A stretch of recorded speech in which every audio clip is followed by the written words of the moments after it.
Hey guys, how you doing?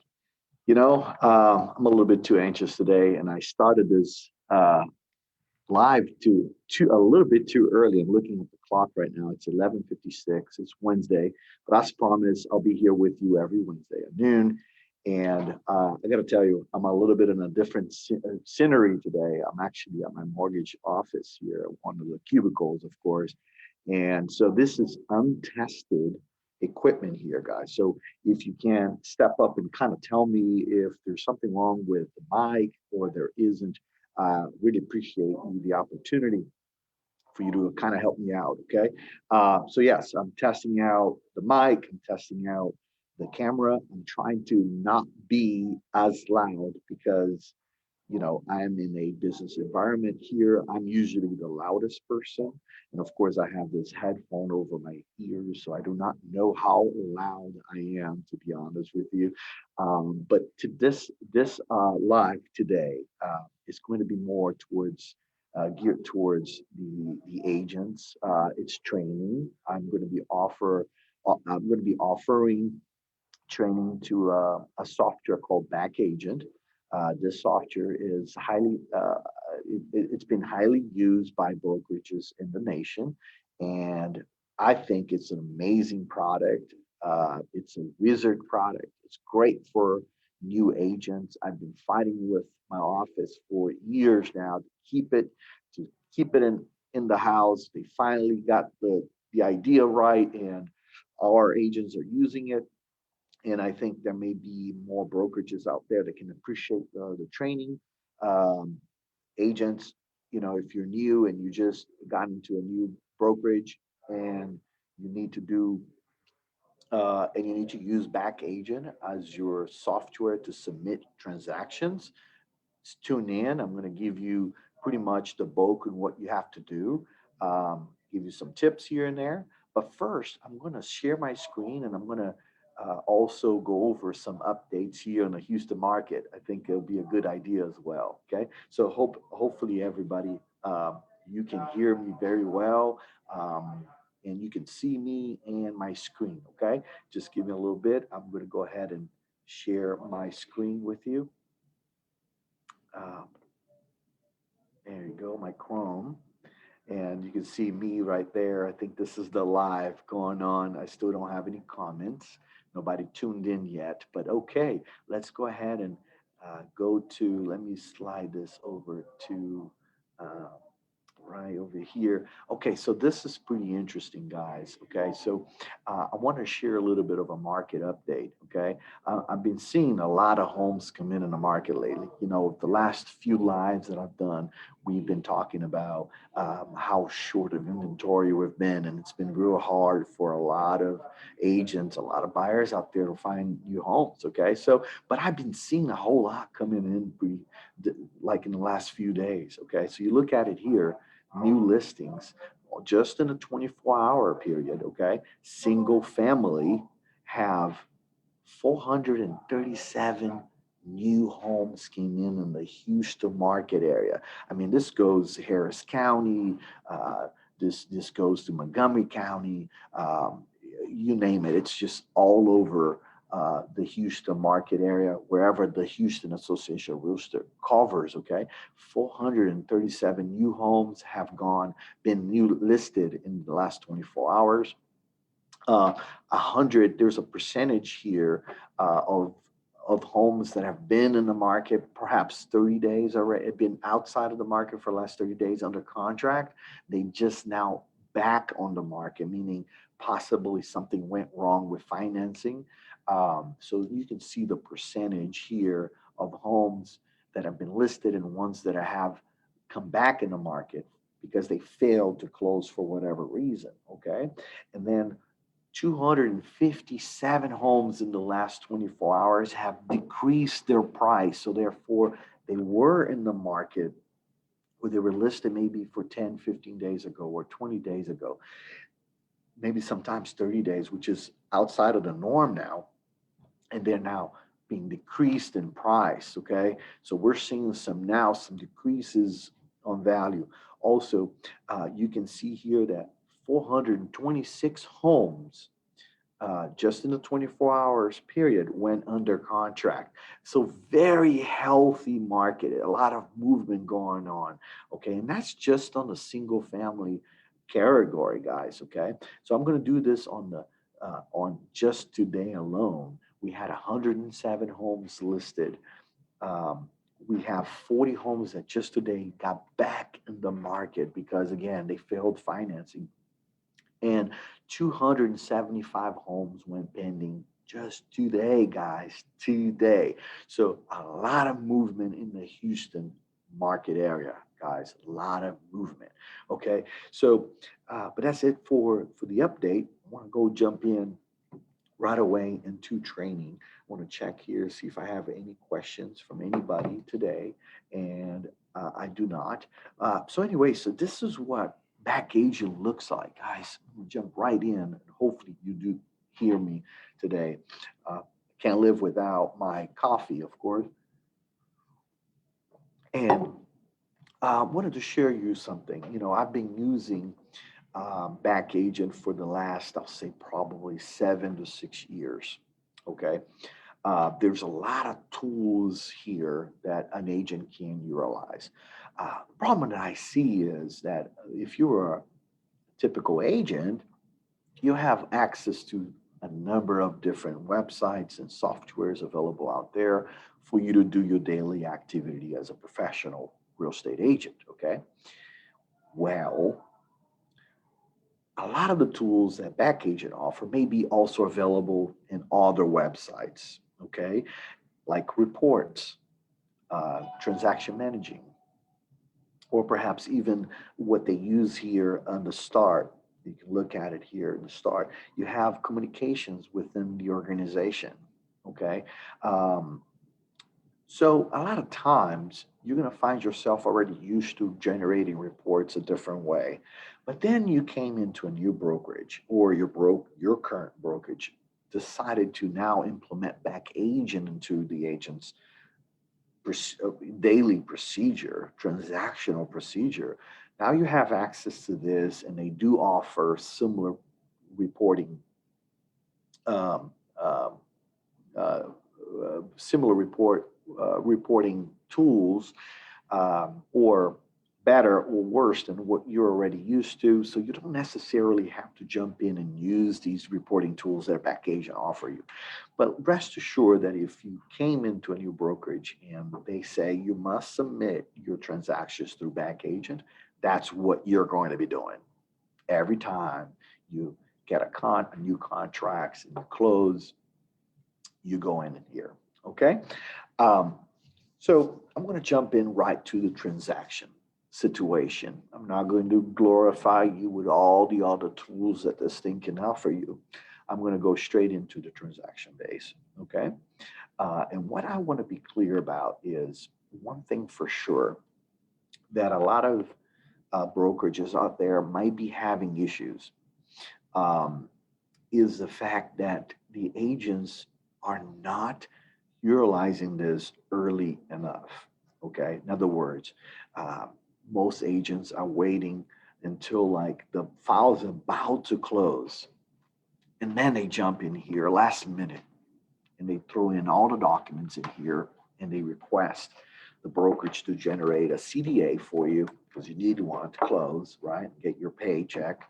Well, either way, at that moment, it may be a little bit harsh on the brokerage or whoever is in charge in that broker to oversee your documents. Um, so I don't recommend it, guys. And I do see brokerages that are going to be pretty darn harsh with you if you don't submit it early enough, like maybe not allow you table funding.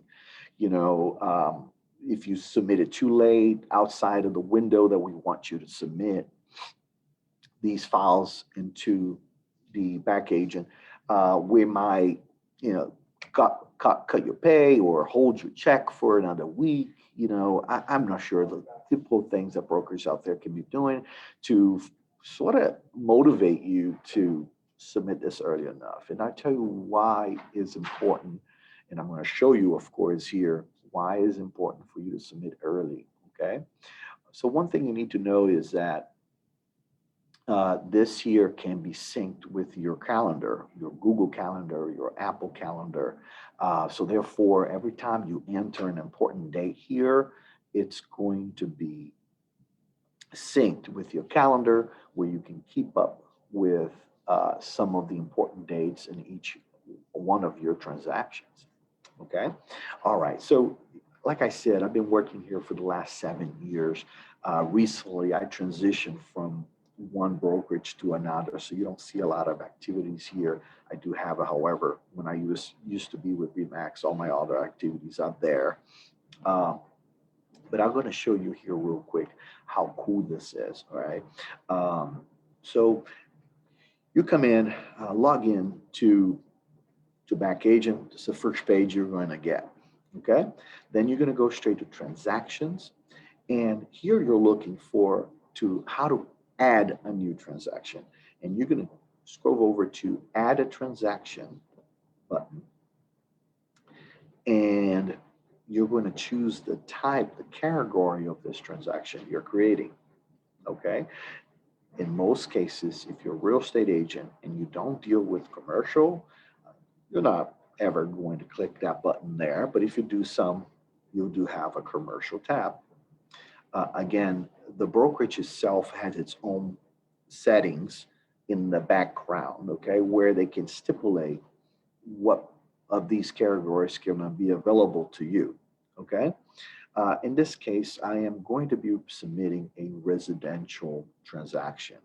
And as you can see here, it's pretty wizardry, you know, it's kind of asking you exactly what it needs to be asked for you to kind of put together the right transaction for the transaction you're doing. Okay.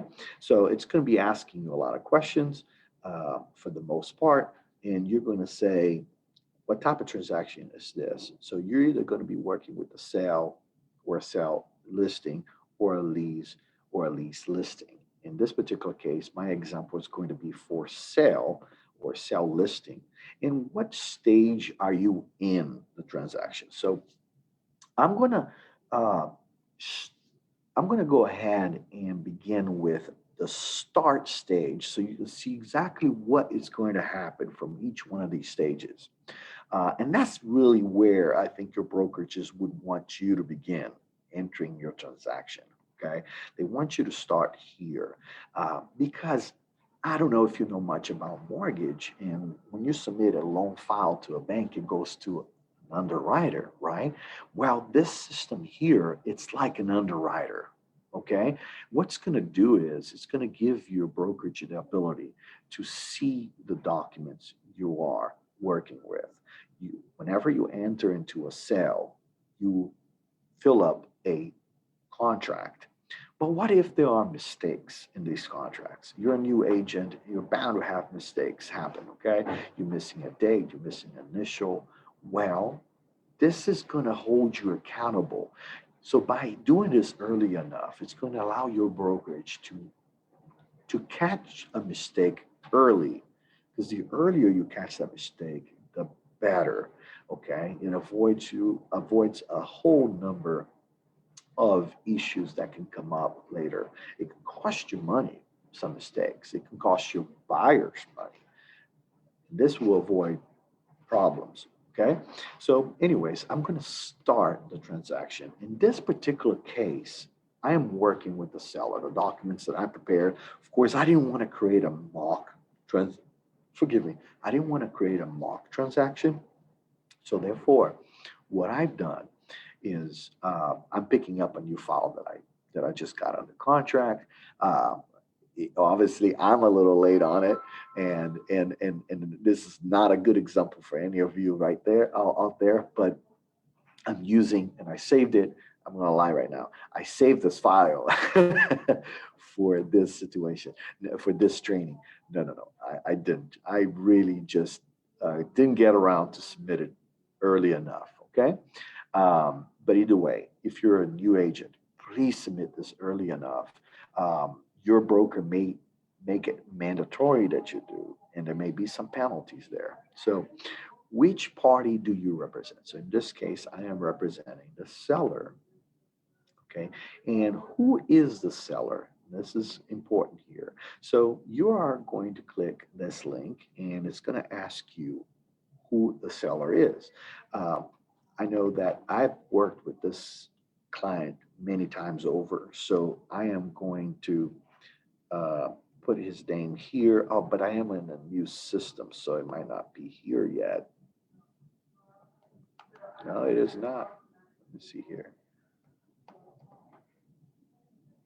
Yeah, I guess this is the first time I'm entering a file for this agent here. So if you have, not this agent, this client. So if you have previously worked with a client and you're doing a new transaction for that client through BackAgent, you're able to find his credentials. Okay, it will already be there. All right. In this particular case, no, it is not. So I'm going to have to do a brand new one.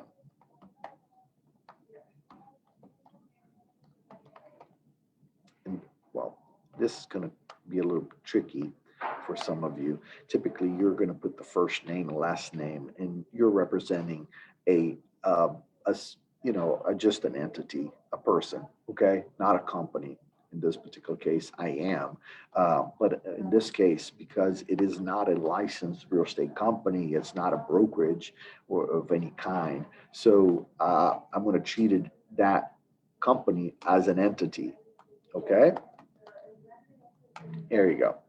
And of course, you need to have an email for it as well. So in this case here, I'm going to do, what is it? There you go.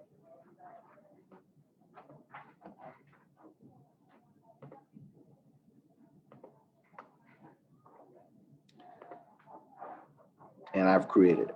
But imagine this was in a company you're looking at it. Okay, it was John Smith. That's what you would do. Put the phone number there, you put their email there, and you create your client's profile for the first time. Okay, so we're going to create a new transaction. All right. All right, I hope everybody's following me here. Let me go back to Facebook. Now there's no questions in here, no comments to what's going on. So let me go back. All right, hopefully this is working, guys. I mean, like I said, I'm on untested equipment here. But anyway, so this is what it looks like once you have began that first stage of putting together a transaction on BackAgent, okay? But here's what you're going to concentrate on, a transaction summary. Okay, in the transaction summary, you're going to see all these tabs in here, okay? Now, in this particular case, because it's a listing, it already recognized that right from the get-go, because it's a listing, there are documents that are going to be required. So then it shows in orange, and then a number of these documents are listed right there that you're missing in that transaction already from the get-go. Sometimes when you start a transaction with the buyer, what's going to ask is your representation agreement. Okay, so therefore, you should have information about brokerage services and your representation agreement right there, just like that number 2 there. I'll get to it a little bit, okay? But anyways, right in the summary, there's not much here that we need to worry about right from the get-go. So we want to start in this case here, because it is a listing, we're going to go to property, okay? And right when you come into property, you're going to want to set the property therefore for this transaction. And this BackAgent software allows you, website allows you to grab the information from the MLS. So you can search the MLS and find the property already listed on the MLS if you have that property listed on the MLS. So if you're entering a transaction for a new purchase and you're representing a buyer, likely that property is also already on the MLS. Okay, so you need to know either the MLS number or the address. However, if you're working with a property that is not yet listed on MLS, you can certainly enter it manually. Okay. What is the typical situation where you're doing manually? Okay. Well, if you're selling a home and it's a new home, your buyer and yourself went to a builder and one of those semi-custom builders, and you got under contract to build a new home. Well, at that point, that builder may have not put that home into the MLS. So therefore, there isn't any information you can pull out of MLS. Okay, so you need to have in front of you the contract and the information about the home you're buying, so that you can enter here manually. Okay, in this case here, we're doing search on MLS, and I know the address by heart. At least I think so. I like to leave the street, the type, to be honest with you. A lot of these systems, including MLS, don't like it. They like to stay with the street, with the house number and the street name. If you put street, road, lane, courtyard, sometimes they won't find it. Okay, so keep it simple. There you are. It found it on the MLS. It found it that it's already an option pending as well, because I did. This is one of my listings. I did go in there and got under contract, and I changed it to option pending. Okay, so therefore, it's already option pending. But anyways, this home got under contract at 245. It was asking for 245. This is the MLS information. Then you click on it and you set the property now. It will say here, transaction has been updated. Please make sure the information below is correct. Okay. And you get the nice picture there. When it's already on the MLS, it pulls that front picture of the listing and puts it in there. So it's real nice. And for some ladies would say cute, maybe. But visual aids are really good for a lot of people. So therefore, when you go back into your active transactions, it's already there with the picture. You don't have to so much rely on your address. Okay, let's go back in there. And it's, oh, by the way, it's a good point. If you are under active transactions, you can also, scrolling through all your homes, you can actually see the amount of documents still pending on that particular transaction. Okay, so it's going to give you an active idea to where you are with each of your files. Okay, here you go. Go back to Moscow here.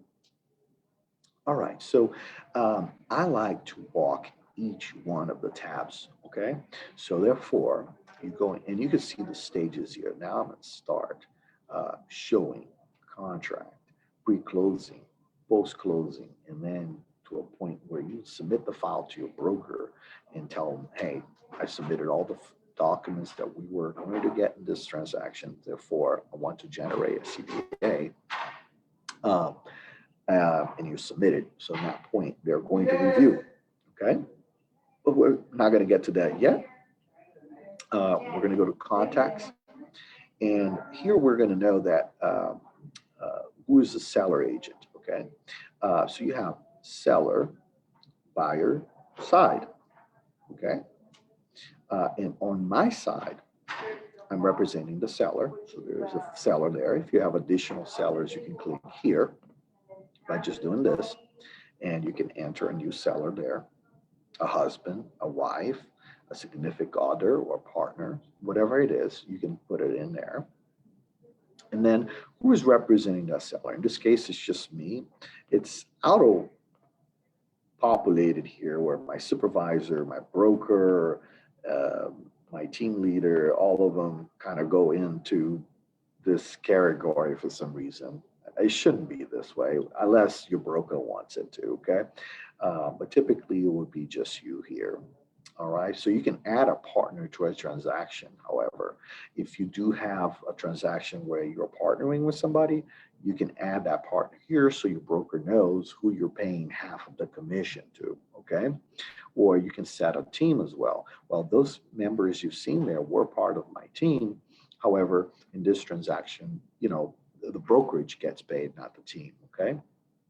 Uh, then you can have also a seller's agent coordinator. So if you hire a coordinator, you can add her here, in which case it's going to give her access, your coordinator's access to her own login, and she'll be able to see the transactions that you posted in your transaction. Uh, so uh, if your brokerage has a coordinator that is assigned to different agents in their office, she likely will have a master login. And then whenever you point her as a coordinator, she will now begin to have access to these files. Okay. Therefore, they're the ones really doing a lot of the work after the start. Okay. They probably, coordinators usually take control over after contract. Anyways, in this case, I do not have a coordinator, but I do know of a title agent, okay? A title agent that is going to be handling this transaction for us, okay? So, but at this stage here, I want to remind you that perhaps we have not yet sold the home. It's not yet under contract. You have a listing agreement, but you haven't yet sold the home, okay? So I just want to simulate that scenario for now.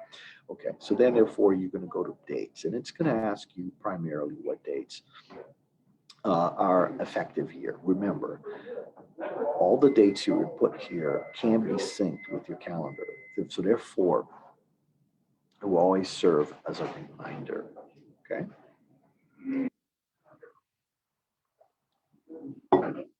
Okay, so first question is, when did your listing agreement take effect?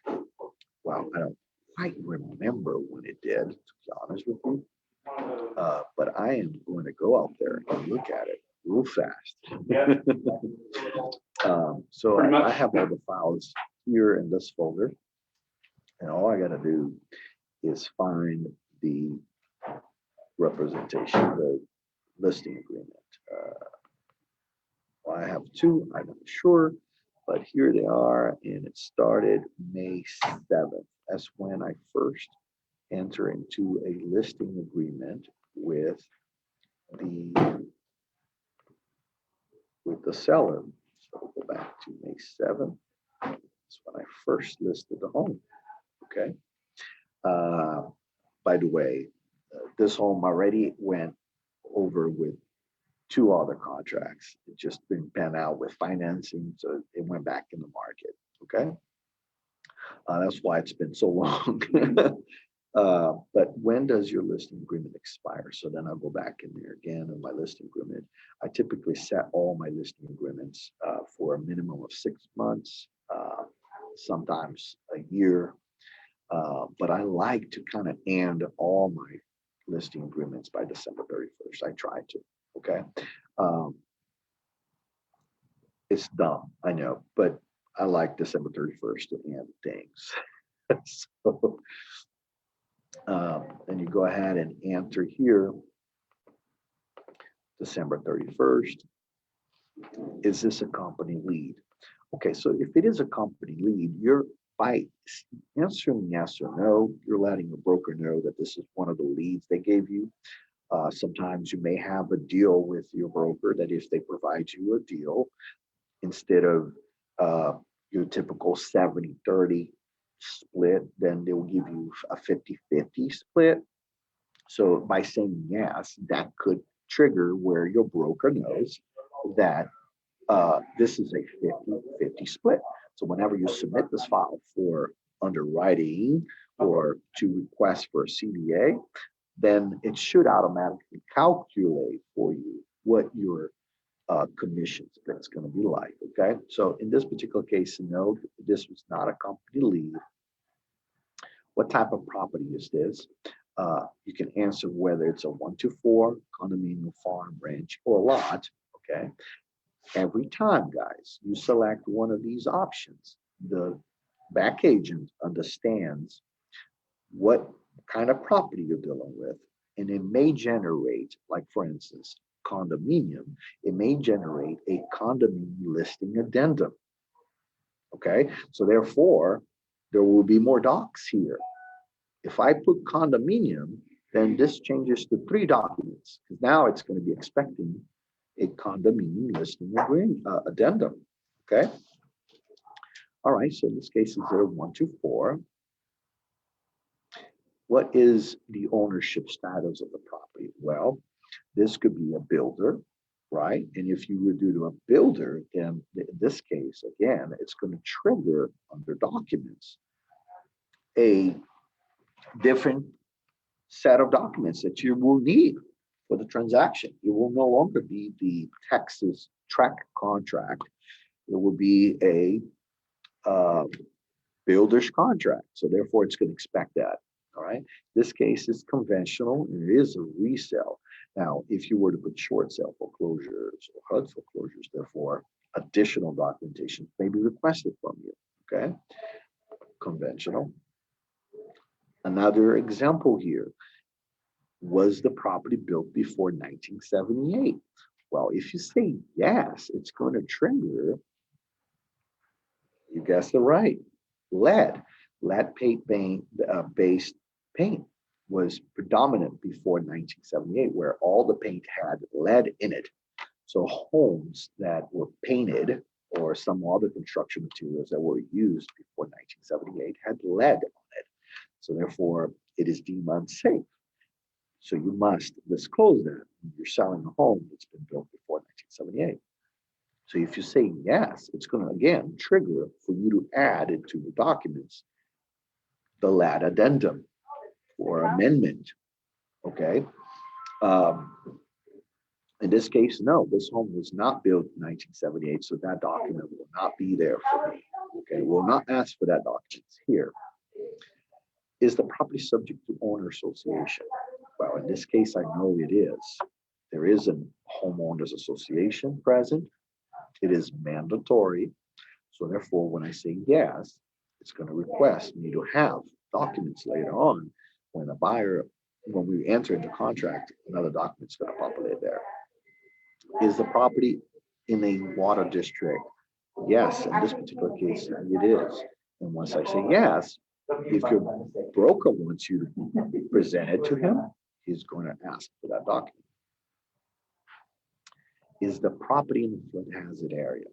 Well, that's another thing too, big, huge, right? So if it is, and you say yes, therefore it's going to trigger that you'd like to have to show your flood hazard notices, disclosures, okay? This case, nope, it is not in a flood hazard area. Will another party get a referral fee from you in this transaction? So if you were to have someone else, like a partner, that's sharing the transaction with you, or somebody referred you this client to you, and you promised them 25% or 35% referral fee, and you're going to say yes. Whenever you submit the file to the broker, it's going to ask you, what's that referral fee? Okay. Nope, this was not referred. This is a repeat customer, so I'm going to be saying no this time around. Okay. So this section has been completed. Good job. I'll go on here, and the only 2 required documents here is going to be information on the broker services listing agreement. Okay, so I'm going to go ahead and add this document by clicking that button. I'm going to upload. Yeah, you got to click twice for uploading a file. I think it's a little bit dumb, but I understand on the programmer side for BackAgent where, no, I don't. I do not understand it. That's one critic I got to give you. BackAgent people, developers out there are listening up and checking this video out. Please fix this. Add a document. Upload a document should be already like right here. Okay, select the file from inbox. That's another option you have. Okay, I get it. But once I click upload now, it should automatically ask for the file, not upload now and then upload a file. No. That you need to change. Okay. But you work what you have, right? You can't complain. Anyways, for the sake here of this live, I'm going to go to this file and this file, and I'm going to pull up these documents that are requested from me. Okay, I'm going to select this one here, and it's also probably going to ask for this one here. Okay, so I'm going to open it up.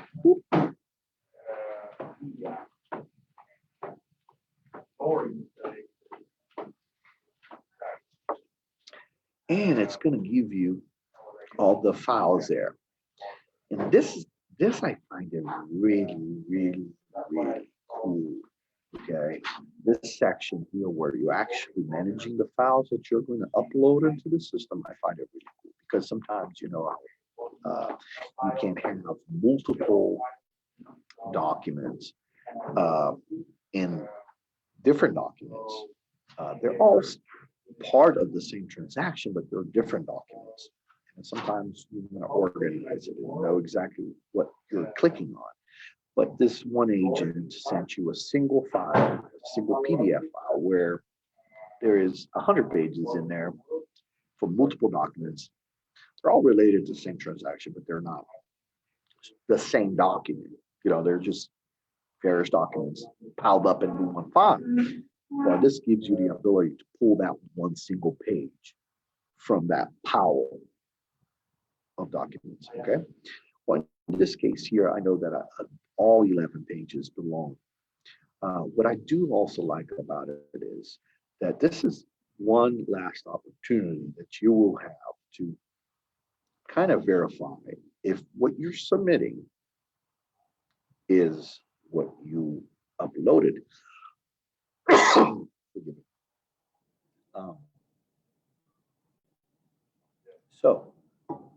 And also if the documents, a lot of times you have saved the file that haven't been signed yet, and accidentally you save that on maybe on the executed file folder,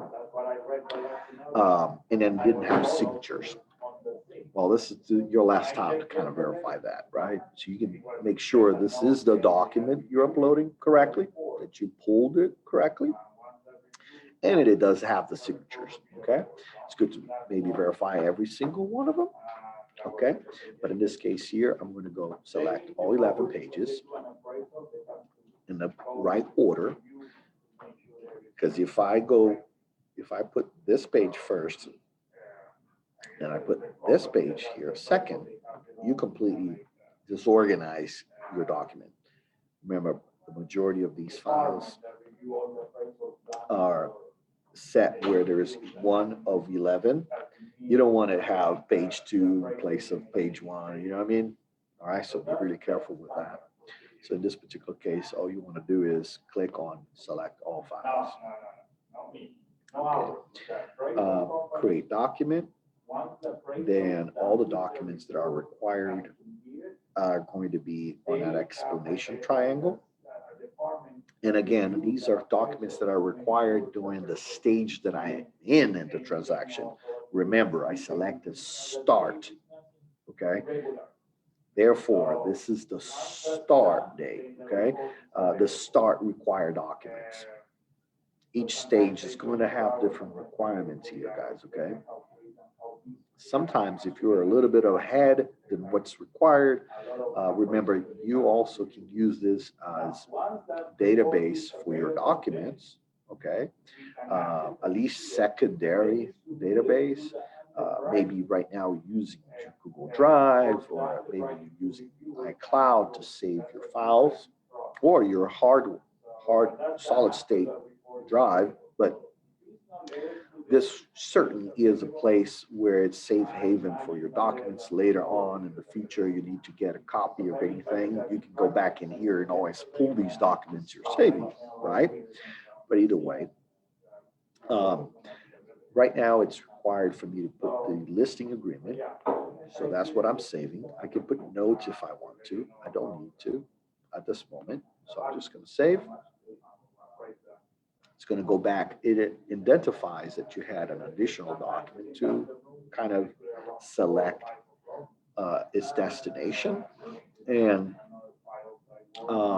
it will bring you back to the same window because there is one left, and go back into it, information about broker services, make sure it's complete, signatures are there. So we add and create document. Then again, information, broker services. I hope this is very useful for you. That is just now beginning working with BackAgent, or you have already been working with BackAgent and you haven't yet figured things out, or you're not too familiar yet to how to put it together for your broker. Okay, now there is 2 boxes here that need to be checked. This here, I find it where brokers have done a poor job in sort of organizing the dates here, or the pre-checklists, where get agency disclosures and signed. Client, yes, I got that. Get the listing agreement signed and initialed. Yes, I got that. Okay. You see, I kind of went over that already here in this tab. So the checklist, well, those questions, they're kind of a little bit too repetitive. So I think brokers can and can't dictate what are the items in these checklists, and I need to do a little bit better job with that. Okay. Anyway, so then we'll go back to summary. So you pretty much completed all the requirements that you had to start. Okay, your home now is listed on the market. You are now letting your broker know that you're working with a transaction. You have a listing, so he's not just looking at your MLS history. He's aware. He likely got an email letting him know that a new transaction for that particular agent has been entered on BackAgent. It is on start and start stage. Now we're going to begin showings, right? So we're in the showing stages. In this particular case here, it didn't trigger. I listed the home and now I'm in showing. So the home is being shown in the market. And it didn't trigger any additional documents at this point or any dates to be entered because the home is being shown out there. It did, however, add additional checklists. Let's take a look at it, what those are. Okay. Well, it didn't make any of them important for now because usually they will go back, they'll go in bold. So I do not have additional ones here. So therefore, I'm not quite sure what's going on in that case, but yeah, we don't need to worry about them, or you can. Showing stage, explain the option period to you, what your clients are, have all parties. These are things that you already should know, but this may be helpful for the new agent, I guess. Have all parties been notified of the execution of the contract? You see, this is a little bit too early for this stage. You know what I mean? So they're going to trigger eventually. It can be used for some of you, but I want to go into the contract section right now, okay? Once you go into the contract section, you can see that it automatically goes into additional requirements here. And, I'm in my head, I'm like thinking, let me continue to try to make this fun for you to stay tuned in. And I'm just smiling at you. But maybe these random comments that I make can be entertaining, right? You just never know. Hopefully the noise around me is not bothering some of you in training right now. But, and I'm talking loud enough and not too loud, so I'm not bothering everyone else. And hopefully you are hearing me. Let me see if there are any comments here so far. Well, I got a thumbs up from someone here, so it does seem like maybe I'm doing okay. All right, guys. Anyway, so when you are here in the contract stage, you notice the orange just popped up, numbers popped up here. These are tasks that are related to each one of these tabs. that have now new requirements because you are under contract. Your home, you listed on the market, it's now under contract. And you click on contacts because you now generated new contacts, right? You now have a buyer for the home and you have another buyer's agent, and you now identified which title company is going to be working, okay, to convey ownership and the paperwork being all put together for the transaction to close. Okay, so in this case here, I do have a contract, but I'm a little bit afraid, Mr. Barbosa here is likely going to be okay for me to put his information in there. So what I'm going to do right now, forgive me, I'm going to create a mock of the buyer's name. I'm not going to disclose it here on my live. Maybe they don't want it. So it's going to be John Smith buying this house, okay? And add contact. This is going to probably create some issues there. I'm also going to fake it on the agent. So agent is not part of this live, but here is where you put the agent. Somehow my throat got dry. Forgive me, guys. Okay, so first, so we're going to put here Rebecca Demonet. Is that how you spell it? Are you guys old enough to remember Rebecca Demonet? I don't know how to spell her name, but anyway, so this is a broker, right? So she works for, I don't know, ABC Realty. All right. And it's a brokerage, real estate broker. I do have to put an email. So abc@realty.com. And you can add a contact. Now, this is interesting here, right? Because remember, if you are using BackAgent, likely all the other agents under the same brokerage is using BackAgent.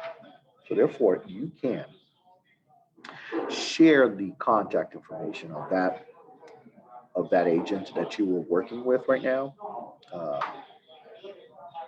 and create a community contact. So therefore, if another one of your agents, your associates, put in together a new transaction, and they're working with the same agent, whenever they start putting these things together, they're going to find her here, and they'll have to enter all the other information.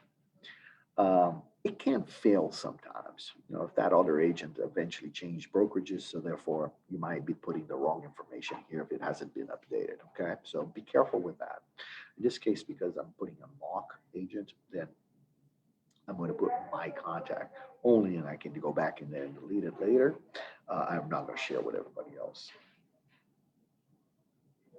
Okay, I do know there is a title company in here, and here I am. I'm going to advertise that title company, but I'm not going to put the agent's name because it's live, it's going national. I don't know if she likes that at all, but I'm going to put JM.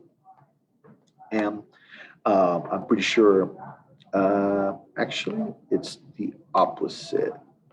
It's MJ. And, oh, somebody popped up in there. It's title, Chicago Title West for sure. Title, and an email. I'm going to put the right email, actually. Better not. Okay, I'll change it later. But anyways, let's say MJ at ChicagoTitle.com. Okay. You want to put a phone number here for her. Put any number. This is nobody's number. Okay. And there you are, guys. You have now completed a section where all the contacts that are working in this transaction are now put in other contacts. Okay. Then you go to tab. This is another section that you need. and you're going to say, when was the contract executed? Okay. So again, very important, guys. All these dates are going to be synced in with your calendar. I can't repeat that enough. Okay. So let me go ahead and pull up that because it is a mock, but I don't, you know, when it got out of contract, actually, I kind of know the day. Yeah, I do know the day, but don't need to look at it.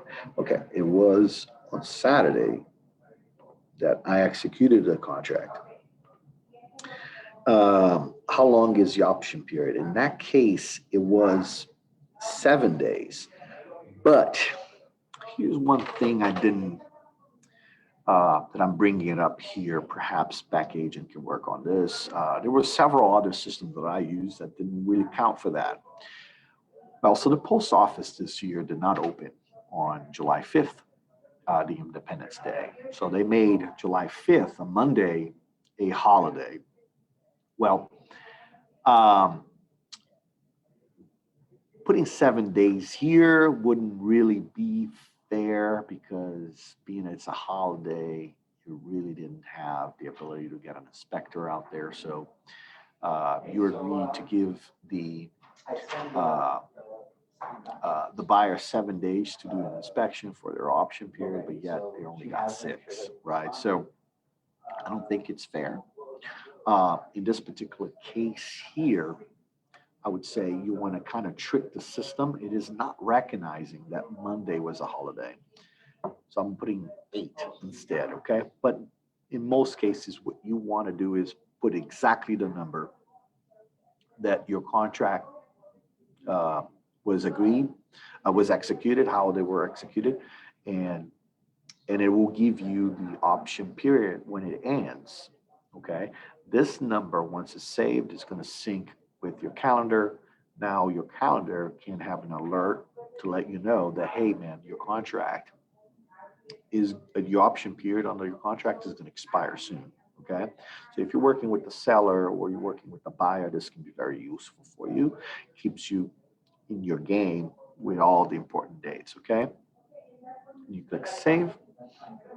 Again, guys, if you just wrote contracts over this weekend, this is 2021, July 3rd, July 4th.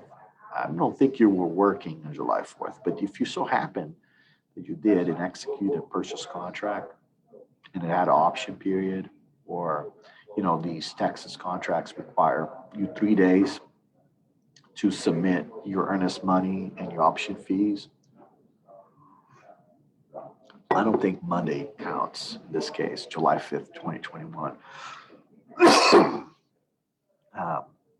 Anyways, I'm talking too much, so therefore my throat is getting overly dry here. How long does the buyer have for financing approval? Okay, so that is something that you got to look at your third party financial addendum, right? So you go back in there and you see how much the buyer had offered your seller and what did they agree with, okay? So therefore, in this case, I know it was 21 days. They had to get a financing approval, get a loan commitment from the lender. If you are purchasing, if you're selling a home or purchasing a home that have a third-party financial agreement, well, so you will likely need financing, obviously, and you're protected under that third-party financial agreement, just because you're able to say, hey, I wasn't qualified and there was a denial. Here's the reasons why I was denied, but you have to do that before this deadline, right? So this is an important day in the contract that you, the listing agent, need to know, and you, the buyer agent, need to know. So you put 21 days there. How is the survey being obtained? So this is very, very, very important here because it also changes what kind of documents you're going to have over here. Now I'm up to 5, see? Well, in this particular case, seller agreed to purchase a new one. He didn't have an existing survey. So he opted for seller purchasing new. But how many days? Did it go up here? No, it didn't. It didn't trigger. My broker might not find it where he wants a copy of that survey at this stage. So How many days are allowed to obtain the survey? Well, under the contract, this contract that that you just executed, um, it's going to state there where I think it's section 6 B and C on the Texas one. Anyways, um, I would say 15 days for this one. So my seller has until the 18th to purchase a new survey and provide it to the buyer so they can uh, inspect it. Uh, and you save.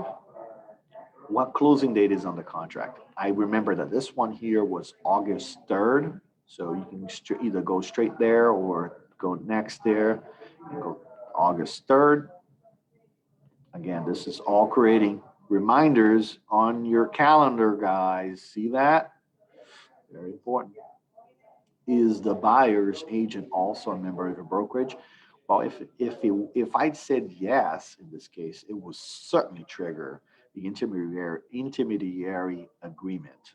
Okay, it is required if you're working with the same with an agent in the same brokerage. Okay, no, I am not. What is the sales contract price? The sales price was $240. So again, this is whenever you turn in these documents, and let's say you put 240 here, and then the contract came in with 241. For one, you're going to screw up the way it pays you commission. Okay, and it's also going to give a chance for the broker to look at it and say, hey, what's the right one? Did you mess up on the contract, or what is it? What's going on? Okay, so this is all measures of accountability. Make sure that you are doing what you need to be doing, and it's going to help you.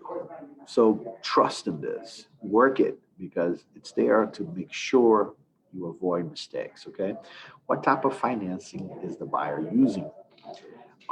You know, this question here is kind of I still haven't yet figured out how can it be useful to you, the agent, to put that in this system here.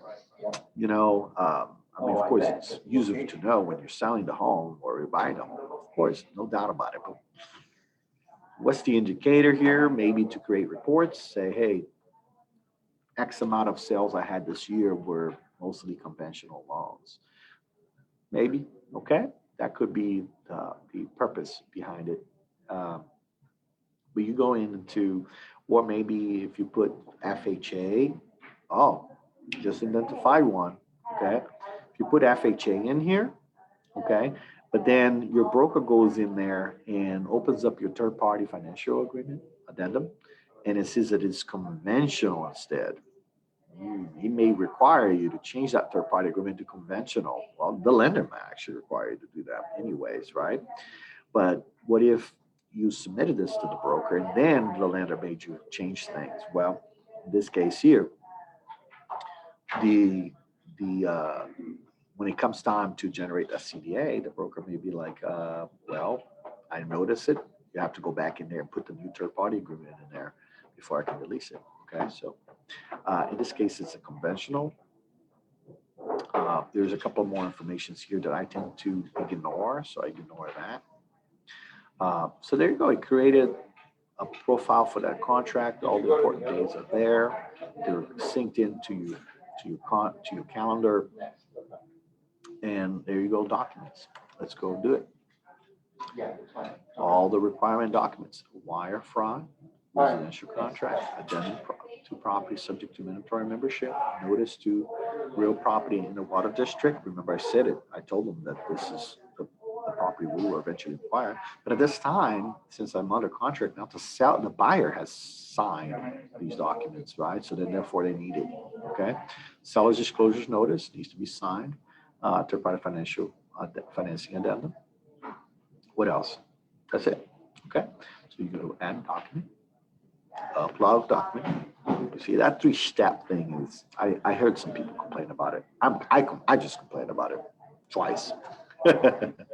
Anyway, so what did they say you wanted again? Okay, so I know for sure we're going to put the third-party financial. The wire fraud is there. Not the seller's proceeds. I'm not going to disclose that to anybody right now. The seller's disclosures here. I like to add the pre-qualification letter, even though it's not asking for it. We already added those. The 124 contract is right here. The notice of water district is right here. I hope I'm not repeating this somehow. Why is this so repeated? I don't get it. Something went wrong. I don't know what it is. Okay, I hope something is okay.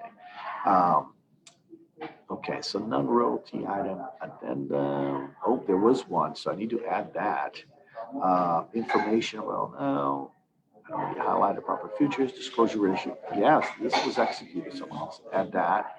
Mandatory membership right here, the HOA document, remember guys. Why is there repeats here? I don't understand it, but let's go see what happens. Boom, we load it. So BackAgent is only going to allow up to, I think, 12 files to be uploaded at one time. I ran into that a few times. You see, I almost did it the wrong way here.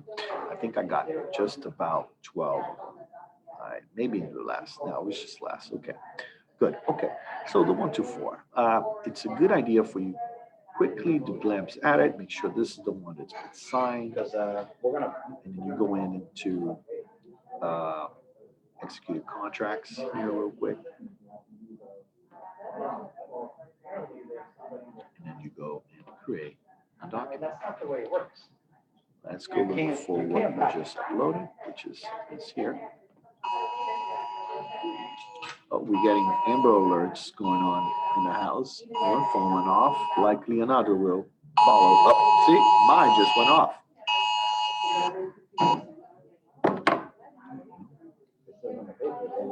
What's the next one? Mandatory. Right over here. Yeah, but I just want to see, because if they say, well, the interest rate, so I'm like, well, show me what you're getting. Like, if that's the case, then at least let me see. Mud notice. Let's go to mud notice. It wasn't. Oh, was it a requirement? Yep, it was. Right there. Boom, boom. So we signed up there. Let me go back to it real quick and make sure this is the one inside. Ah, you see, this is the one that wasn't signed. You see that? You see that? I should have checked that even before I submitted.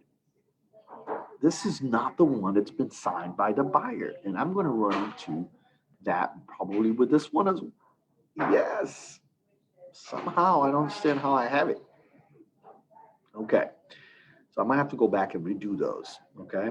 This one here, was it signed by both buyer and the seller? Yes. Okay. So the seller's disclosure is good.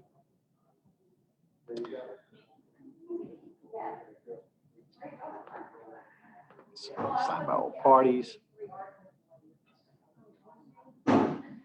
Good simulation here, good simulation. Again, I remember, I like to put the pre-qualification on file. So I'm gonna look for it here somewhere. Pre-qual right here.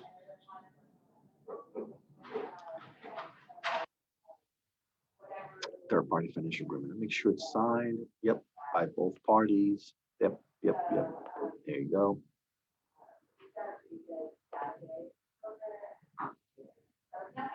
Boom, boom, boom.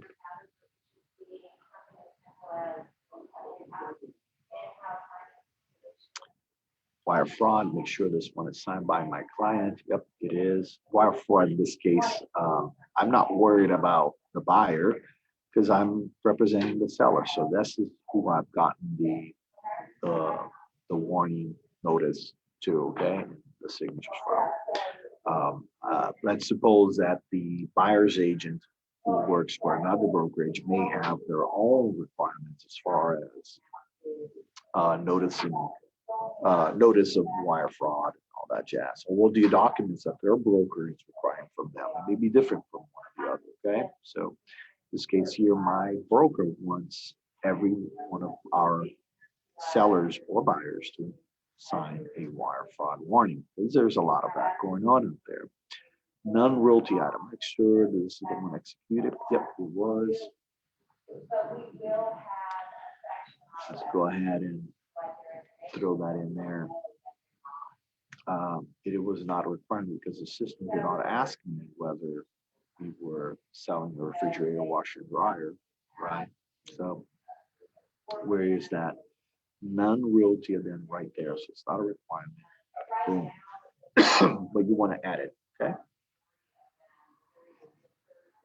All right, let's go look at it here. There's more. There is more. One more left. Let's see if this is the one executed. Nope, this was not the one executed. So I'm just going to go that. Go back in here, and let's go back into that file and pull the right one. So I've been picking up the top one. I'm going to pick up the bottom this time. Okay, I'm going to pick up the bottom this time. Maybe that's the case here. The bottom. Let's see what happens.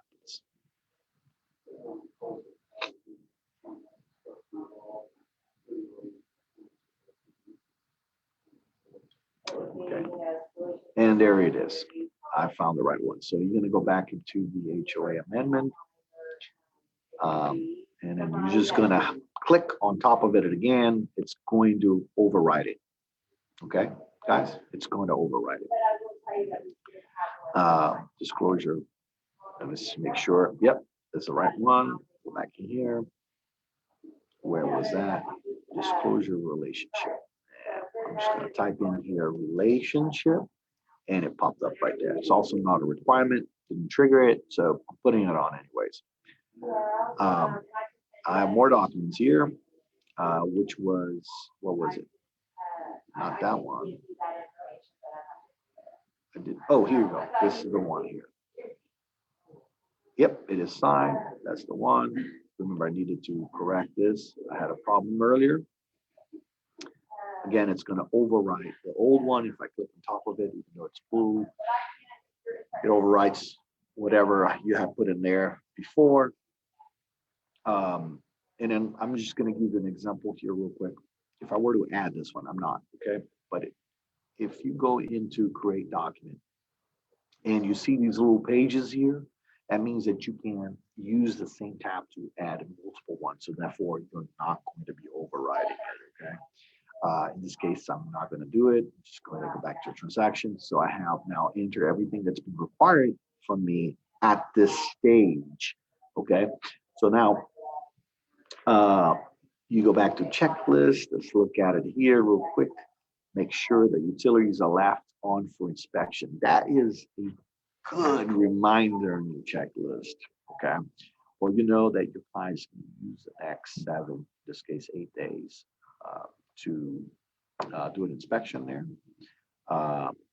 That's something that if you're not experienced, you tend to forget to warn your seller. The house is vacant and it's likely doesn't have water or gas. Sometimes it's not even power.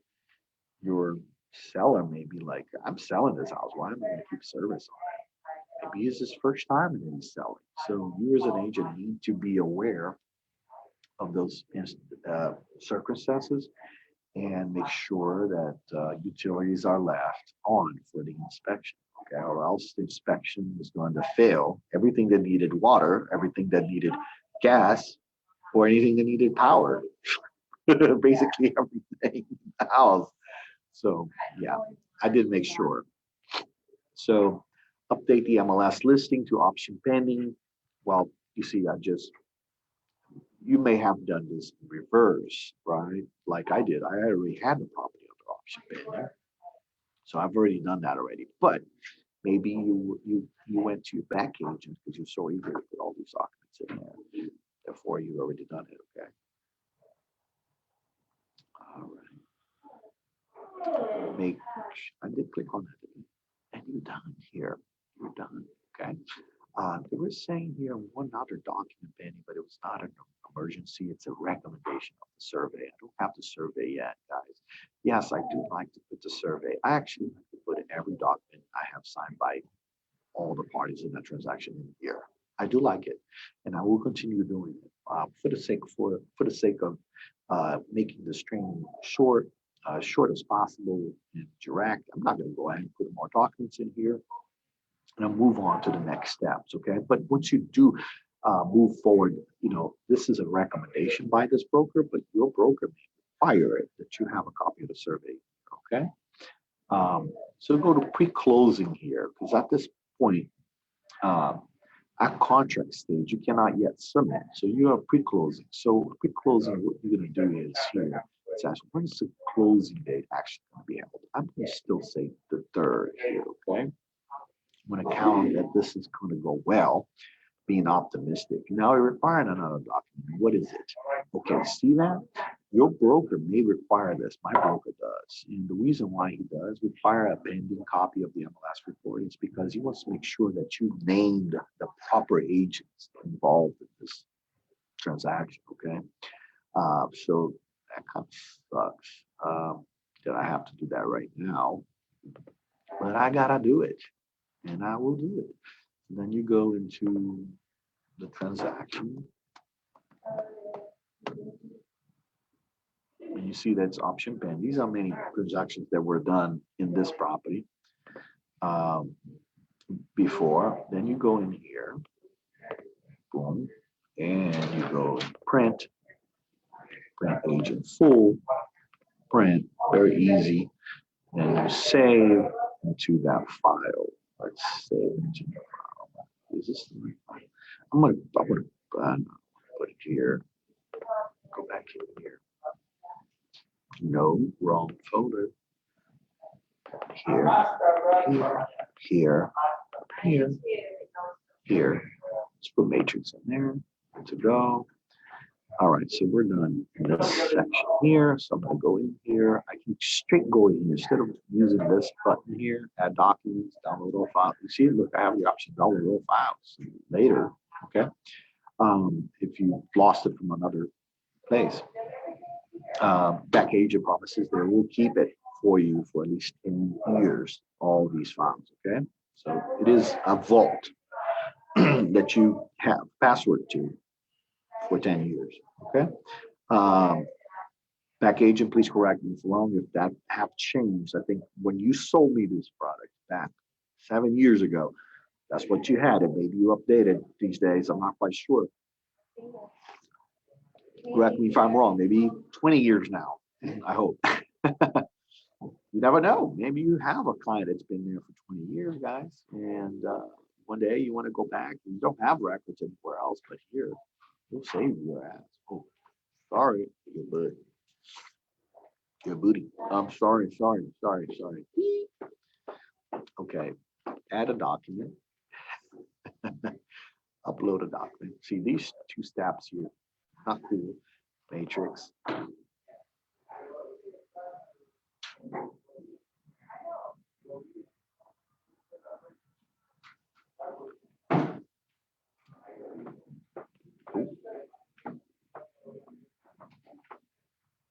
Edit. Save. Done. You completed all the document requirements. There's new things on the checklist. Remind the client that closing is going to happen in 3 days. It's a fair warning, right?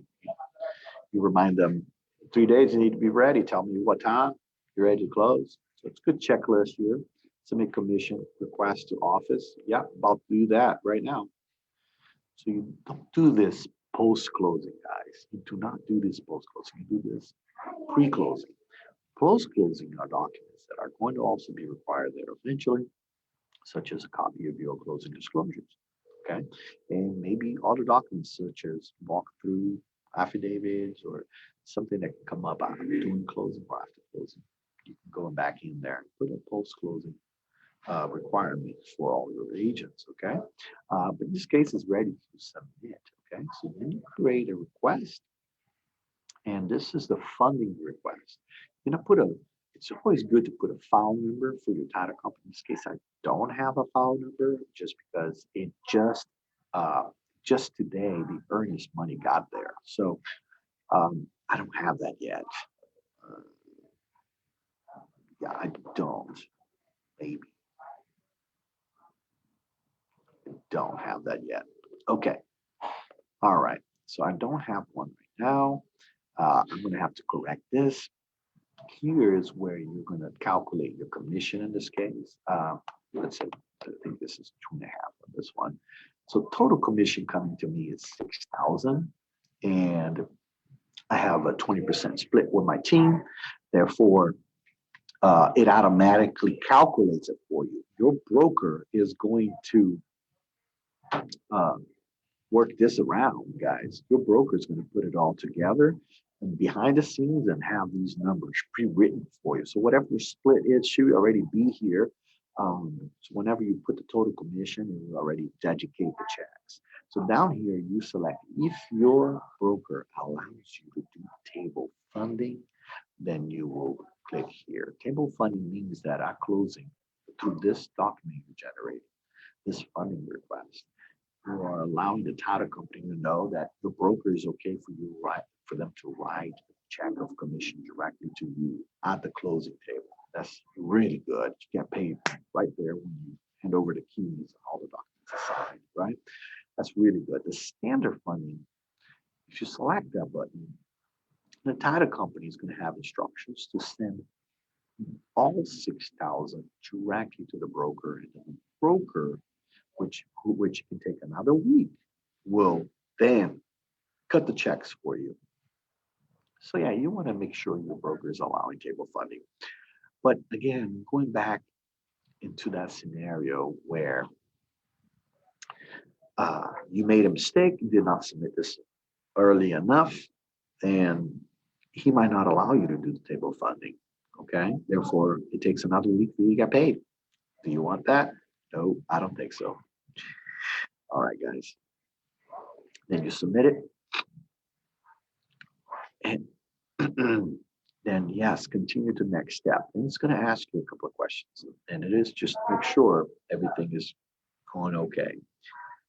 Is the property information for this transaction correct and verified? You're basically now signing underneath the whole thing saying, yeah, I checked that. Yes.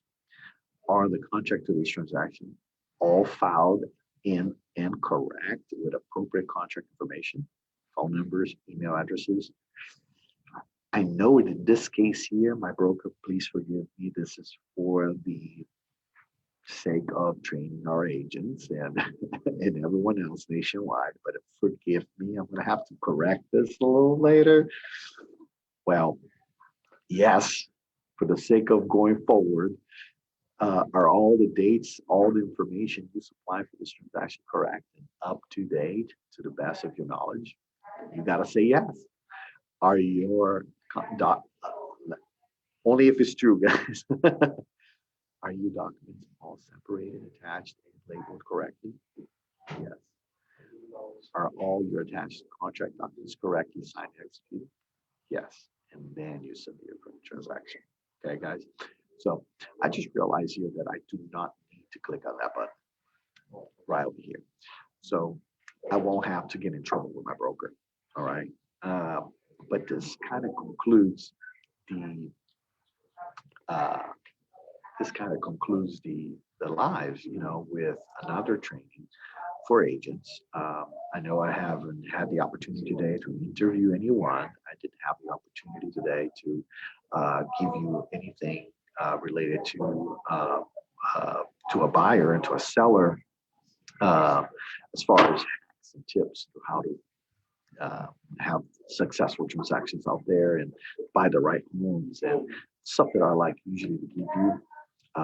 But now if you are the consumer, now you know what goes on behind the scenes sometimes for, you could say quality control, because that's what it is. It is quality control. So brokers that have added BackAgent to their requirements, their system, they basically have created a system of quality control. So this is for us to make sure that we have dotted all our I's and cross our T's for the sake of our clients, okay? Because that's what we're doing for. We're doing this for you, the consumer. But if you are the agent, listen in. Please utilize the system. Maybe if you're not using BackAgent, go ahead and suggest it to your broker. Maybe he could consider it's really good for young agents. Very, very good. And you see how much it asks you of you. It's very hard to miss on something. And I see it a whole lot where, I mean, I got a contract the other day, guys. I mean, that came in with a closing date of 2001. And that was just one of the mistakes and one of the things missing in that contract. And then I go back and said, please correct it. My client looked at it, said, no, I'm not even going to entertain this until you correct all these things, man. It's just really bad. And I copy that to the broker so the broker can assist. They revise certain things on the contract, but 2 weeks later, they send me contract again with the same closing date of 2001. I'm like, oh my God. Guys, brokers out there, please, if you're listening to this, educate your agents. If you're going to allow agents to just do whatever they want because you want the possible 20% commission that you're going to get out of that one transaction you're going to get, well, guess what? You're allowing this person to be out there as a liability to you. Please do whatever you can to make sure that, one, contracts that are being submitted to listing agents, contracts that are being written on behalf of buyers out there are being done correctly. It's just crazy the amount of new agents that are coming into this market, but with absolutely no training whatsoever from their brokers.